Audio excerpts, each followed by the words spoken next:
A cold wind whispered through the broken windows of the abandoned hotel. Moonlight slipped through the cracks, spilling over the dusty floor and the faded wallpaper that still carried the ghosts of laughter from another lifetime.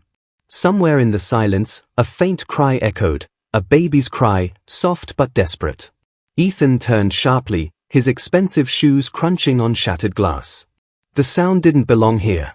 Not in a place the city had forgotten. He moved toward the source, guided by instinct more than reason. The air grew heavier as he descended the basement stairs, the beam of his flashlight trembling against the peeling walls. Then he saw her, a frail young woman curled up in a corner, clutching two newborns wrapped in torn blankets. Her eyes widened in fear, but her arms tightened protectively around the babies. Ethan froze. For the first time in years, the billionaire who had everything was speechless. Before we dive deeper, tell me, where in the world are you watching from? It amazes me how far a single story can travel. Drop your city, let's see how wide kindness still spreads. Please, the woman whispered, her voice trembling like brittle glass. Don't take them away. Ethan knelt slowly, setting down his coat beside her. I'm not here to hurt you, he said gently. I heard the babies crying. The woman's name was Lily. She was pale, exhausted, and her lips trembled from cold. Ethan noticed how she hid her face, how shame lived in her posture. They're just hungry, she said softly. I didn't know where else to go. Ethan looked around the damp basement, empty cans, a single candle flickering weakly, the smell of mold and despair. He had seen poverty before, but never like this. Not this close. Not this human. He shrugged off his jacket and draped it over her shoulders. Lily's eyes filled with tears. Why would you help me? She asked. Ethan hesitated. The truth was, he didn't know. Maybe because he saw something in her he hadn't seen in years, the kind of pain money couldn't erase. Because you shouldn't be alone, he said quietly. Lily blinked, her lips parting as if to say more, but the twins stirred and whimpered. Ethan reached into his pocket, fumbling for his phone. I'll get help, he said. A doctor, food, whatever you need. No, she cried out suddenly, clutching the babies tighter. They'll take them from me. Ethan froze again. That fear, raw and protective, pierced through him deeper than any business loss or betrayal. No one's taking them, he said softly. I promise. He sat down on the cold floor beside her, letting silence stretch between them. For once, he didn't feel like a billionaire. He felt human. Lily, he said after a moment, how long have you been down here? She looked away. Since before they were born.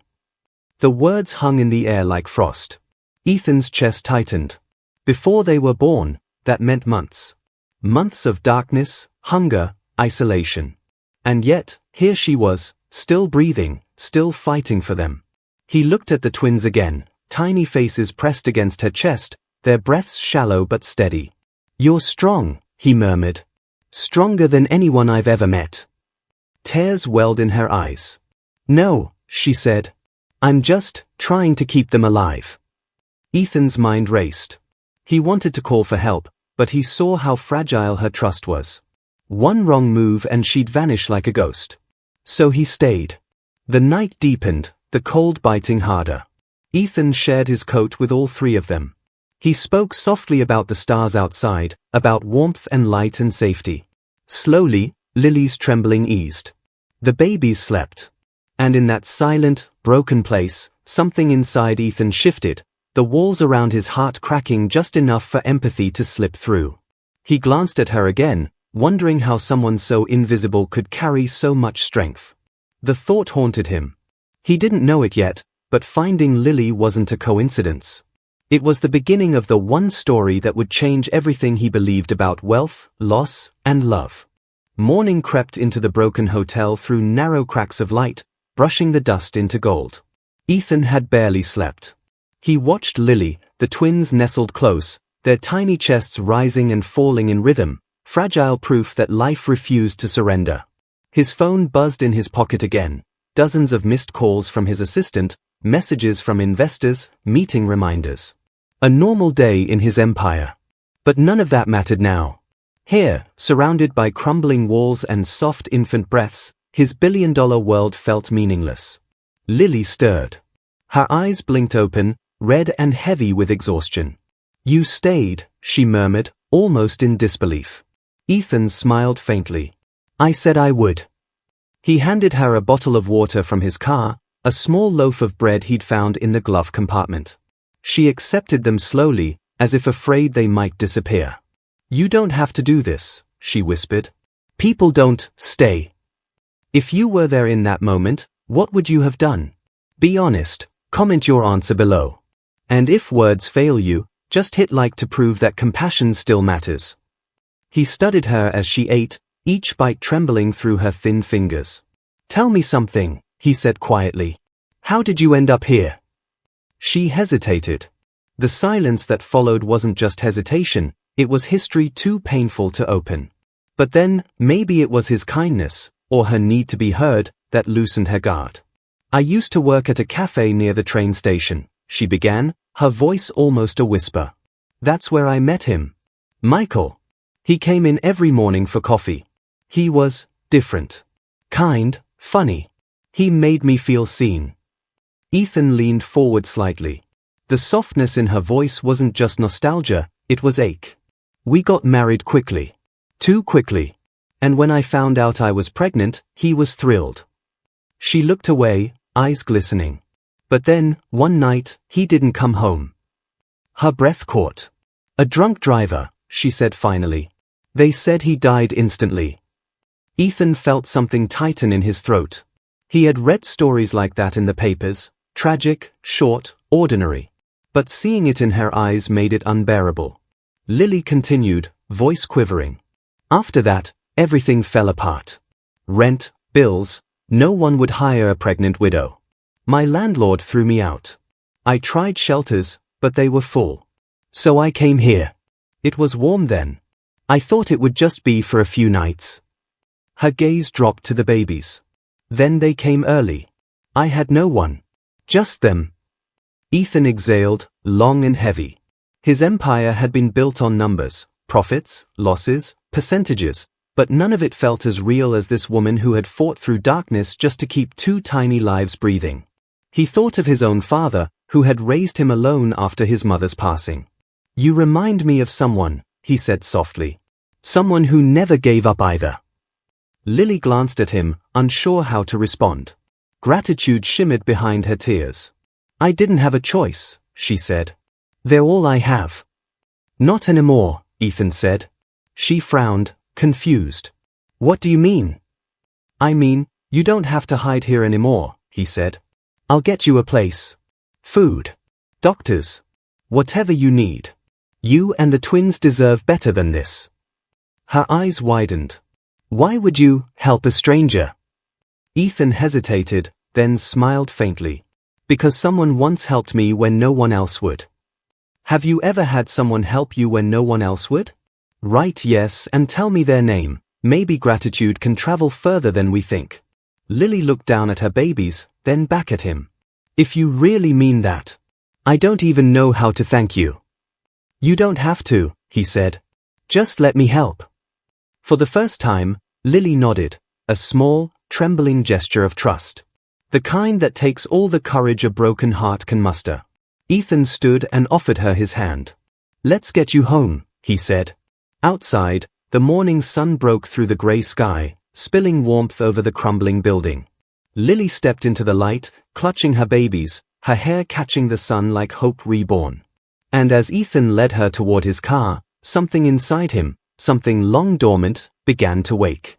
The drive to Ethan's penthouse was quiet, filled only with the soft hum of the engine and the distant cries of the twins. Lily sat in the back seat, eyes darting between the babies and the passing skyline, towers of glass and light, so far removed from the damp shadows she had called home. She held the children close, as if the world outside might snatch them away. Ethan stole glances at her through the rearview mirror. The city looked different today, not like the empire he ruled, but like a place of endless stories he had never cared to see. And in the back seat sat one story that would forever rewrite his own. When they reached his building, the doorman's eyes widened. "Sir, should I?" Ethan raised a hand. No questions today, David. He guided Lily and the twins through the marble lobby, ignoring the stares that followed. The moment the elevator doors closed, Lily finally spoke, her voice small. This place, it's too much. I don't belong here.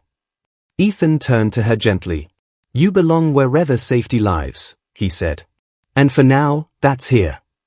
When they entered his apartment, vast, minimalist, overlooking the river, Lily stopped. The warmth, the scent of clean linen, the sheer space made her dizzy. The twins stirred, as if sensing the change. Ethan led her to the guest room, already calling his assistant. Get a doctor here in 30 minutes. And bring baby formula, diapers, warm clothes, everything. He hung up and noticed Lily staring out the window, tears forming. I used to dream of views like this, she whispered. But dreams, they fade fast. Ethan didn't know what to say. So instead, he asked softly, what do you need right now? She hesitated, then smiled weakly. Just a quiet moment to breathe. He nodded and stepped away, giving her space. Outside, the sky was turning orange, the kind of sunset people photographed but never really looked at. Ethan stood there, hands in his pockets, wondering why helping one stranger felt more meaningful than any deal he'd ever made. Now it's your turn. Share one small good thing you did recently. Write it below so others remember that humanity still lives. Your story might light someone's path tonight. Later that evening, a doctor examined the babies and declared them healthy, though malnourished.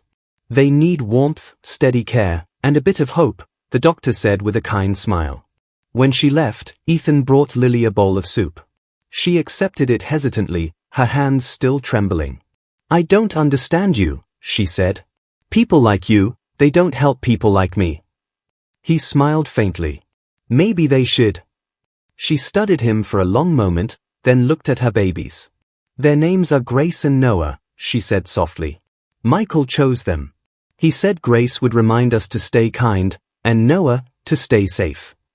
Ethan's heart tugged. They're beautiful names, he said. Silence filled the room again, but this time, it wasn't empty.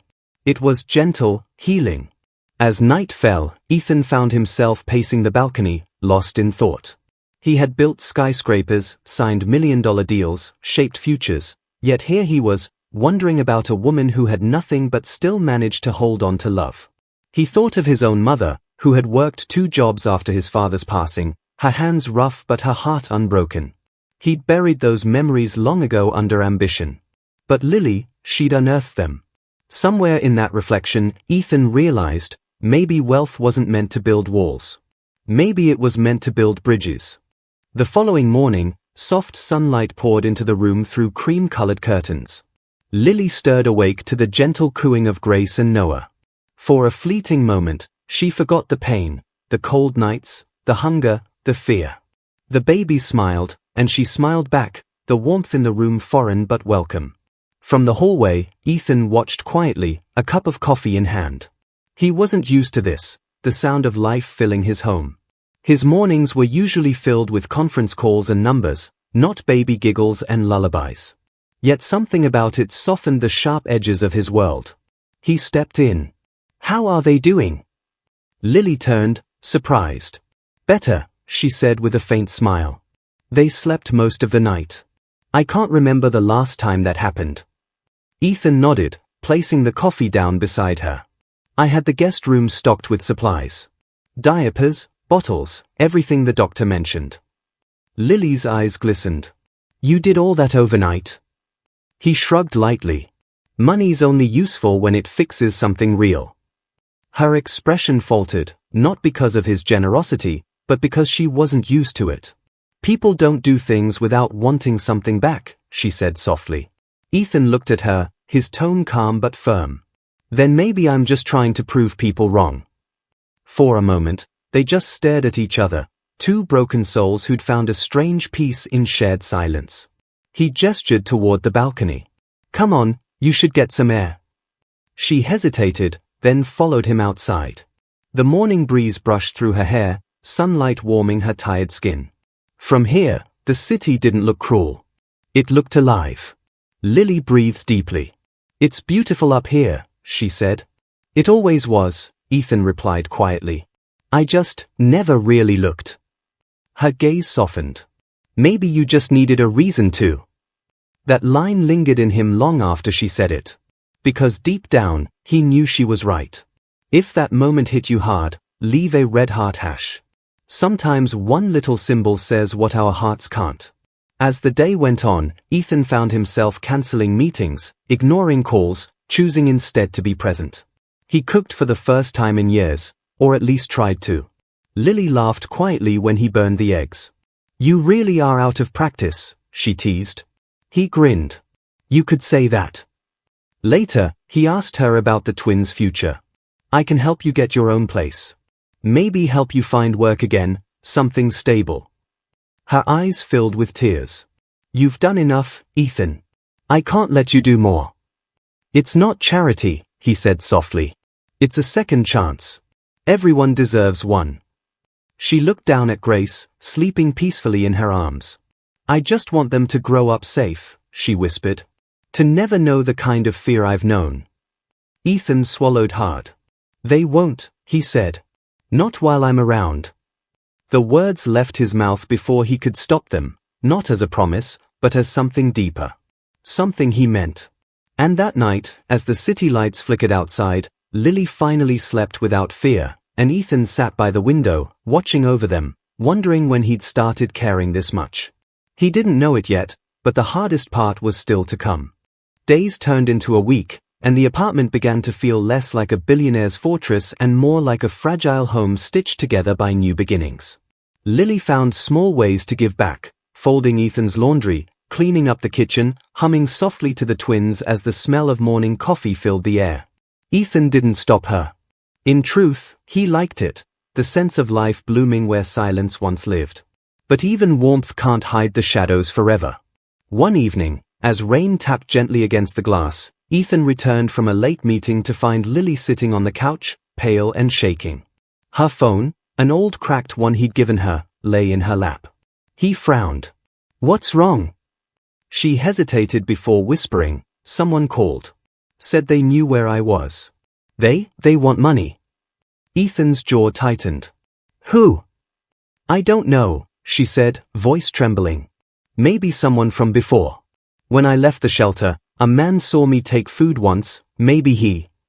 Her voice broke. Ethan knelt before her, steadying her hands. Hey, you're safe here. No one's touching you or the babies. I promise. But inside, anger stirred. The kind that only comes when someone threatens something pure. That night, Ethan called his security team, his tone colder than ice. Find out who's been trying to reach her. I want names.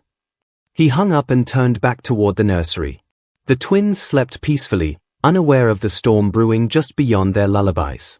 The next morning, as sunlight returned, Lily tried to act normal, making breakfast, tidying the living room, but Ethan could see the fear behind her eyes. You don't have to pretend, he said quietly. I'm not pretending, she replied, forcing a smile. I just don't want to be a burden. He shook his head. You're not a burden. You're the reason I've started breathing differently. Her eyes met his, and for the first time, they didn't look like a billionaire and a broken woman. They looked like two survivors, learning how to trust again. Be honest, could you forgive after what they did? Type forgive if you could, or never, if it would break you too deeply. That night, his team reported back. The man was a low-level scammer, someone who preyed on desperate people. He'd seen Lily at the shelter and kept her number. Ethan wanted to confront him, but Lily begged him not to. Please, she said. No more pain. Just let it go. Her voice cracked on those words, and it hit Ethan harder than he expected. All she wanted was peace, not revenge, not justice, just peace. He nodded. Okay, he said softly. Then we move forward. Lily smiled faintly. You really believe we can? I think we already are, he said. That evening, Ethan sat beside the twins' crib. Grace stirred, her tiny hand curling around his finger, and something inside him melted, the same part that once believed emotions were weaknesses. He realized then, Lily hadn't just entered his home. She had entered the quietest corners of his heart. And as rain began to fall again outside, gentle and rhythmic, he made himself a silent promise to protect this fragile little family, even if it cost him everything. He didn't know it yet, but soon, that promise would be tested in ways he never imagined. 2 more weeks passed, and laughter began to echo softly through Ethan's apartment, a sound that hadn't existed there in years. Lily had started to smile more freely, her cheeks regaining color, her voice warmer when she spoke. Grace and Noah were growing stronger, their tiny hands reaching out toward everything: light, warmth, life. But beneath the peace, a quiet tension lived inside Ethan. He had kept his promise to protect them, but the closer they became, the more he feared what it meant. He wasn't supposed to feel this attached. Yet every time Lily laughed or one of the twins fell asleep in his arms, a part of him wanted to believe they were already his family. One night, while the babies slept, Lily joined him on the balcony. The city below shimmered like a sea of stars, and for once, she didn't look tired, she looked alive. "Ethan," she said softly, "you've done more for me than anyone ever has. But I can't stay here forever. People talk, they'll twist things." He turned toward her. "Let them talk. I don't care what people think." She smiled sadly. "You might not. But I do. I have to think about Grace and Noah. About what kind of mother they see." He wanted to argue, but her voice was steady, not from fear, but from love. The kind of love that chooses pain if it means protecting someone else. "If you leave, where will you go?" he asked quietly. She hesitated. "I'll find work. Maybe a small apartment. Start over." Ethan looked away, his jaw tightening. "You don't have to do that alone." She stepped closer, her eyes glistening. "You already saved us once. But I need to save myself now." Her words hit him harder than she could have known. He wanted to help, to hold, to keep her safe, but she was right. She wasn't his to keep. She was a soul that needed to find her own ground again. "If that's what you want," he said at last, his voice barely above a whisper, "I'll help you get there." She nodded, her lips trembling with gratitude. The next few days were quiet. Ethan arranged everything: a cozy apartment, job interviews, daycare options. Lily was thankful, but every smile carried the shadow of goodbye. On the morning she was supposed to leave, Ethan stood by the door holding Noah, while Lily zipped the last of her small bag. Grace tugged on her mother's sleeve, giggling. It should have been a happy moment, a new start, but the silence between them said otherwise. Lily turned to him. "You gave us more than a home, Ethan. You gave me hope again." He swallowed hard. "You gave me something too," he said. "Something I didn't know I'd lost." Tears shimmered in her eyes, but before she could speak, Noah reached for Ethan's tie, giggling. Ethan smiled through the ache. "If you believe love still wins, comment amen. Let's fill this section with hope, maybe someone scrolling right now needs to see it." When she finally walked out the door, the sound of her footsteps echoed like a closing chapter. The penthouse suddenly felt enormous again, quiet, hollow, empty. Ethan stood there long after she was gone, staring at the door, the faint scent of baby powder still lingering in the air. That night, he sat by the window and watched the city lights fade. He didn't realize it yet, but this wasn't the end of their story. It was just the calm before the truth, the revelation that would shake everything he thought he knew about why their paths had really crossed. Days turned into weeks after Lily's departure, and though the penthouse was spotless again, it no longer felt alive. The hum of silence pressed against Ethan's chest like a weight he couldn't shake. His mornings had returned to meetings and schedules, his nights to empty echoes and half-finished meals. But sometimes, in the quiet, he swore he could still hear Grace's tiny laugh bouncing off the walls. He tried to focus on work, on rebuilding the empire he'd neglected, yet everything that once thrilled him now felt hollow. His board praised his numbers, the media called him visionary, but Ethan felt like a man pretending to breathe. One evening, as he was reviewing contracts, his phone buzzed.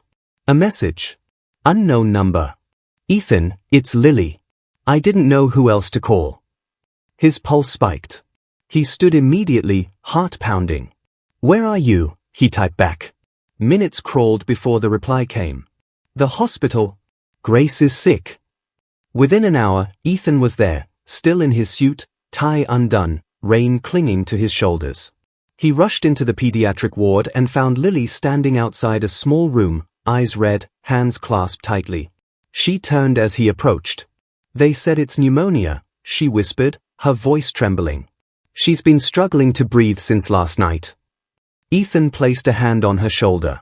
"She'll be okay. We'll make sure of it." Inside, little Grace lay in a small hospital bed, tubes around her tiny face, her chest rising weakly. Ethan's heart shattered. He sat beside her, taking her hand carefully. "Hey, little fighter," he whispered. "You've come too far to give up now." Lily's tears fell silently beside him. "I shouldn't have left," she said. "If I'd stayed." He shook his head. "No. You did what you thought was right. This isn't your fault." The night blurred into a haze of nurses, machines, and whispered prayers.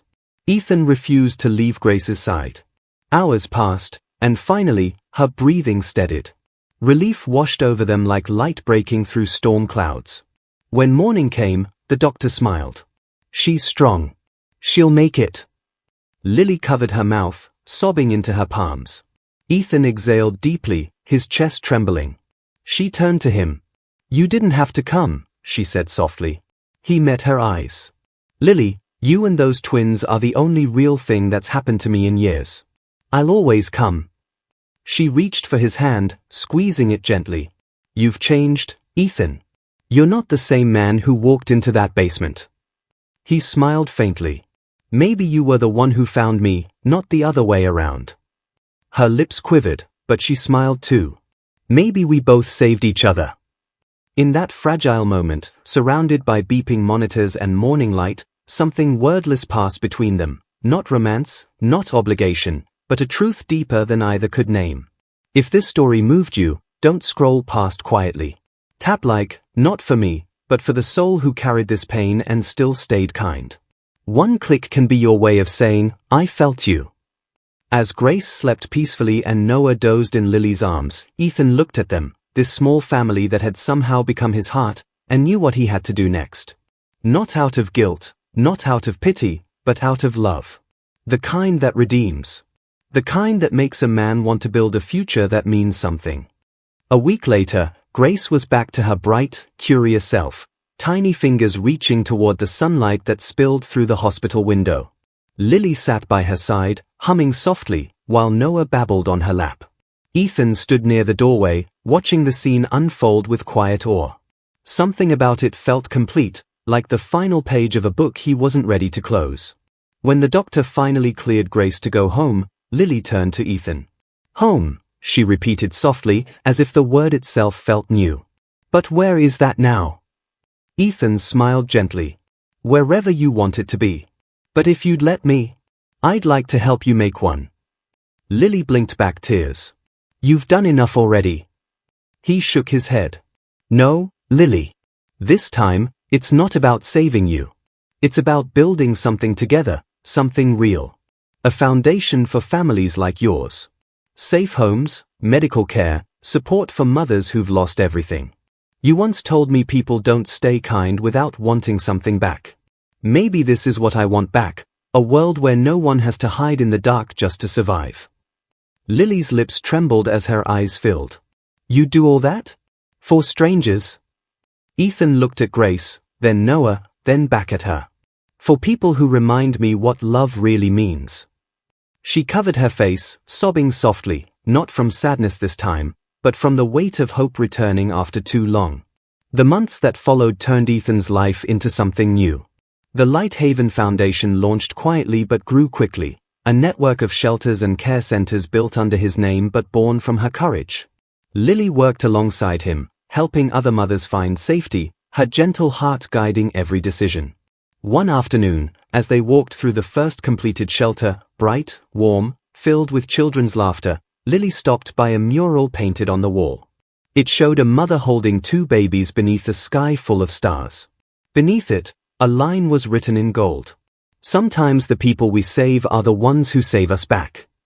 Lily turned to Ethan, tears glistening. "You wrote that?" He smiled faintly. "No. You did, when you decided to keep fighting." For a long moment, neither spoke. The light fell softly on their faces, the air filled with the sound of laughter, the kind that once felt impossible. If you believe love still wins, comment in. Let's fill this section with hope. Maybe someone scrolling right now needs to see it. That evening, as the sun dipped below the horizon, Ethan stood on the balcony of the shelter, the city glowing in the distance. Lily joined him, Grace and Noah asleep in her arms. She leaned on the railing beside him. "Do you ever think about that night?" she asked quietly. "Every day," he replied. "It reminds me that sometimes, miracles don't come shining. They come crying in the dark." Lily smiled through tears. "I guess that makes you our miracle too." He shook his head. "No, Lily. I was just the one who found you. You were the miracle all along." Below them, the city pulsed with life, countless lights, countless stories, and for the first time, Ethan felt he was exactly where he was meant to be. Not as a billionaire, not as a savior, but as a man finally learning what it meant to feel. And in that stillness, under a sky full of forgiving stars, his heart whispered the truth he'd been chasing all his life.